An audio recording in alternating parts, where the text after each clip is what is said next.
Olu sasazo ngqo lwendaba ngokusithethe high studio neNockland Park eGauteng nazi eziphambili. We need to be harsh and the message must be clear and we must be consistent, because if we are going to treat animals like people, because this is a behavior of an animal. Obambele njengekuluba uphathiswa eGauteng uLebogang Mayile uthi malingayinikwa ibheyili ipolisi elibanjwe ngokwayamene nokugetyengwa kwegosa lezendlela ebelicuma nalo elipolisa. Abantu abo bayasafarisha abantu imaterial ayikafiki, abantu abanemali bayakwazi uzenzela. Awalali buhlaya amaxhoba amaninzi emililo yamatyotyombe eKapa ngelixa evuselela amakhaya awo kwiimeko zezulu ezingekhontle. Senkule ndaphethela kwezocolo lwemivundla molweni okapha ekhaya ndingapholisanga maseko mandikawulendi warhuqa. Obambele njengenkuluba uphathiswa yaseGauteng umnumzana Lebogang Mayile uthi malingayinikwa ibheyili ipolisi elibanjwe ngokwayamene nokubulawa kwegosa lezendlela eliyintombi ebincuma nalo. Umnumzana Mayile utyelele usapho lukaChesney Patricia Kepler ukuya kudlulisa amazovelwano. Iziko elingukhala lamapolisa IPD lithi umrhanelwa kutyholwa ukuba udubule izihlandlo kwifestile yendlu kaKepler eLdorado Park esebenzisa umpu womsebenzi kulandela ingxabano. Kwikhaya apho kutyholwa ukuba umrhanelwa udubule elinenekazi leminyaka i-22 kushiyeke imbobo zembumbulu ezisisikhumbuzo sesehlo sokubulawa kwakhe ngongenalusini. Umayile ubongoze amadoda ke akhokhele kumlo wokuphelisa nya ubundlobongela obusekelezelwe kwisini. I hope the state is not paying. He must pay for his bill there. We need to be harsh and the message must be clear and we must be consistent, because if we are going to treat animals like people, because this is a behavior of an animal, you know, if we are going to treat animals like people, then we are going to end up with a situation that is perpetual. Umzantsi Afrika unawona manani aphezulu okugebengo olusekelezelwe kwisini ndawonye nodlwengulo ngokwenkcukacha amanani zebhunga iHuman Science Research Council kumyinge ka-33% okanye amanina ayi-7 million aqala kwiminyaka eli-18 obudala afumana impatho gadalala kubomi bawo. As I am also acting premier, a survivor of GBV, and I would encourage all the women and men to come out. We have it at least once a month on a Thursday. Come out, come and listen to us, because we deal with a lot of women. It's a safe space where you are able to talk. It's not just a talk shop. We deal with all the issues we've had. I-Pop Crew ivakalise inkxalabo ngokwanda kweziganeko zokugebengo ezibandakanya amagosa onyanzeliso mthetho. Assessment officers are exposed to high levels of stress, trauma, and dangerous working conditions daily. The emotional toll of these pressures, coupled with the stigma surrounding mental health issues, has led to the devastating consequences. Umayile uthi ukuba elipolisa lityholwa ngokugebenga linengxaki yezengqondo ngeyibikwe kwantlandlolo. If the union has always known that there are those issues, why have they not taken up those issues with police management to make sure that the issues are attended to? We agree that mental health is a serious issue in our province, in our country, and it has to be treated with the sensitivity that it deserves. Kutyholwa kuba emva kokudubula umrhanelwa uye wacela kwabanentsente ze wazidubula wasinda kungoku uphantsi kweliso elibukhali esibhedlele. Kulindeleke avele kwinkundla kaMantyi yaseProti eSoweto ngomvulo kwityala lokubulala. Awalali buhlaya amaxhoba amaninzi emililo yamatyotyombe eKapa ngelixa evuselela amakhaya awo kwiimeko zemozulu engekho ntle eKapa. Ngabantu abangaphezulu kwe-1,500 abaqwakhiswe kwiindawo zethutyana susela umlilo wokuqala oqhambuke emaziphumelele ngomvulo. Emva kwawo kulandele umlilo eNomzamo, eDunun nakwindawo yamatyotyombe iJoe Slovo kwaLanga. Abahlali bakhalazela urhulumente ngorhuqa inyawo ukusabela kwiimfuno zabo. Zame zokwakha amakhaya wabo, abahlali balapha eJoe Slovo basebenzisa amazinki amadala atshe ngumlilo ukuzama ukuba nendawo zokufihla intloko kwakhona. Okungenxa yokuba impahla yokwakha bebethenjiswe yona izimo zikaxakeka bengekayifumani. Ukani ngoLwesihlanu umphathiswa wesebe lokuzinziswa koluntu kuzwelonke utyelele enye indawo zogoba ityholo ethe yatsha kummandla waseDanuni. The response strategy is to ensure that we become speedily and get to assist our people to be able to rebuild for themselves. And that is why our first ballpark in our discussion was, how do we speedily get the material to be here so that people could be able to rebuild. Kodwa abahlali bathi sele kuphele iintsuku ezimbini bengenandawo zakufihla entloko kwaye bathi abanokuchitha obunye ubusuku bengenazindawo zakuhlala. Besiye ke sathenjiswa izolo ngumasipala ukuthi noko abantu baza kuthi balungiselelwe kufike imaterial bakhele. Kodwa ke nje ngokubona nje ayenzekanga loo nto. Unopingi Damoyi nothe watshelwa lityotyombe lakhe waphulukana nako konke benako uthi kunyanzeleke ukuba enze cebo limbi ukuze amise ityotyombe lakhe kwakhona. I stay at a friend's place. I asked my friends to help me, but then her family is also coming up, so I don't know. That's why I'm trying my best to make things happen to build out my house before her family come back. Abantu abo bayasafarisha abantu imaterial ayikafiki. Abantu abanemali bayakwazi uzenzela material party. Abantu abaninzi abana material because isuka from festive. Lwabenkonzo zomlilo nohlangulo kummandla iGarden Route ezenze kumazantsi ekoloni babele besoma bezama ucima imililo yamadlelo ebalelwe kwishumi nethe yaqhambuka kweentsuku zimbalwa zidlulileyo. Nangona eminye lamadangatya sele icinyiwe, kodwa amaqela emililo asemaxhaphethu kwiindawo ezifana neJonginsfontein kufutshane naseStilbaai kwingingqi yaseTsorweni kude kufuphi naseSwartberg neDickombay's. Ndingu-Anile Mbanja weendaba ze-SABC eKapa. Iphakathi elikhulu eligxothwe kubukumkani bamaZulu umfundisi Thulasizwe Buthelezi uthi akakaxelelwa ngokusemthethweni kokugxothwa kwakhe ikumkani yesizwe samaZulu kumkani wesizulu kwaZwelithini. Umfundisi Buthelezi ubambe inkomfa nonondaba olunde emva kokuba ikumkani ibhengeze ukushenxiswa kwakhe kwesi sikhundla kwingxelo eyikhuphe izolo. Bayede Bekungakapheli nonyaka eqokwe kwesekuba undunankulu wesizwe samaZulu umfundisi uThulasizwe Buthelezi usexoshiwe.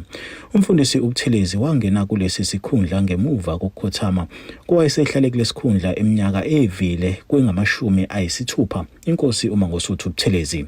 Esitatimendeni esikhishwe izolo, iNgonyama uMisuzulu kaZwelithini yithe izokwazisa amakhosi ngezizathu eziholele kulesinqumo sayo maduze. Indida uma umuntu esebona lezi incwadi einkundleni zokuxhumana isilo singaze sisho lutho kimi. Umfundisi uButhelezi uthi kulezi inyanga eziyishumi nomuvo ekulesikhundla akakaze abe nokungaboni ngasolinye nesilo. uButhelezi ke ukugxekile ukuqokwa kwethimba eliyishe labameli beNgonyama Trust. Khona nabameli baseMpumalanga province okuthiwa uRakwena attorneys abathi yibo abalawula iNgonyama Trust namakhosi awazi lutho ngalokho. uButhelezi uthi kukhona vele abebemakhela itulo lokuthi akhishwe kulesikhundla sakhe.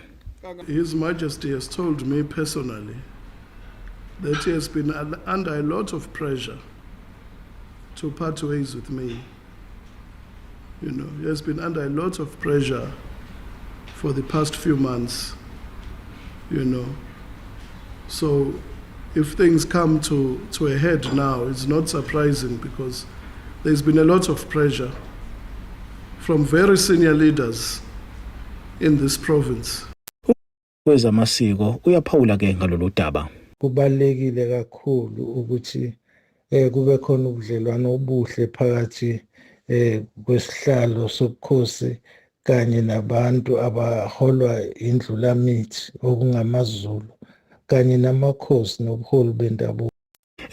Isilo sinxuse ukuthi kube nobumbano njengoba ke kuzoqalwa uhlelo lokuthi kuqokwe ozokungena kulesikhundla sikandunankulu kaZulu. NginguSimphiwe Makhanya kuzindaba ze-SABC ngiSolundi. Kwalapha ezindabeni izinga eliphezulu lenhlupheko nentswela-ngqesho likhokhelele kwenyukelo okukhulu kwenani labantu abahlala ezitalatweni kule minyaka embalwa edluleyo. Kodwa masithuba umntwana evenkileni kuqala.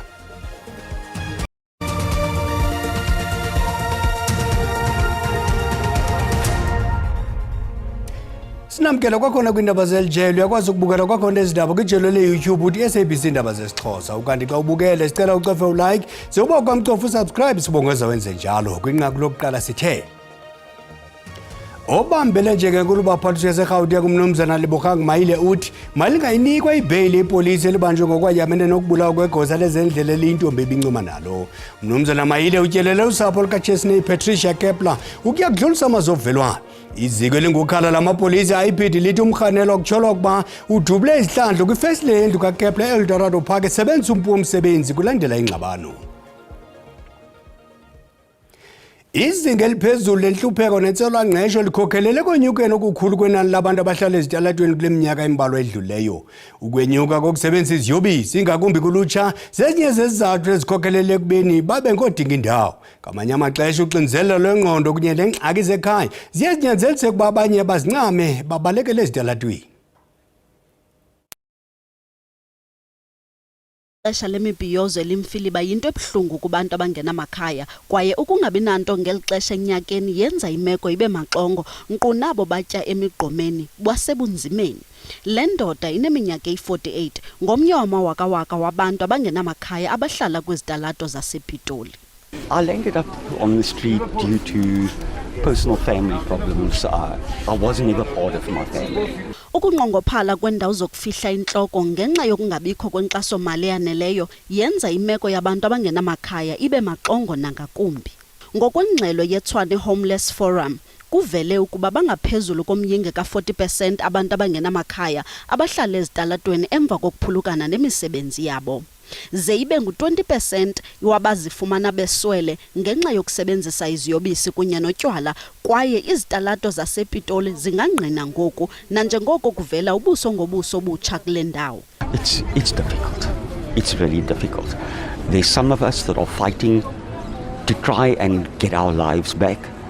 And just as you think that you start getting something together and you can focus on bigger things, you're in a situation where the people you're living with steal everything. Uzwelonke bangaphaya kwewaka abantu abahlala ezitalatweni bejongene nemingeni emikhulu nebafaka ezingozini, kodwa nangona kunjalo akhona amaSamaria alungileyo ayithomalalisayo le meko ngokuzisa uvuyo kwimeko emaxongo.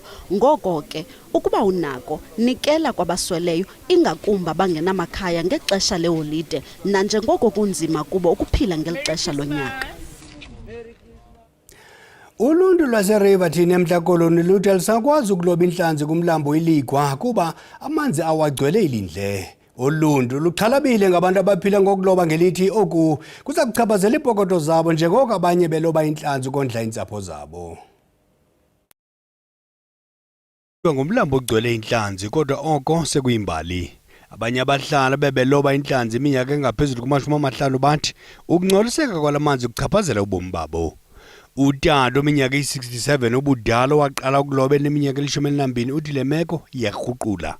The way we caught fish there in beyond now, we caught fish, really we caught fish, nets full of fish. But in the past couple of years, we had a battle to catch fish.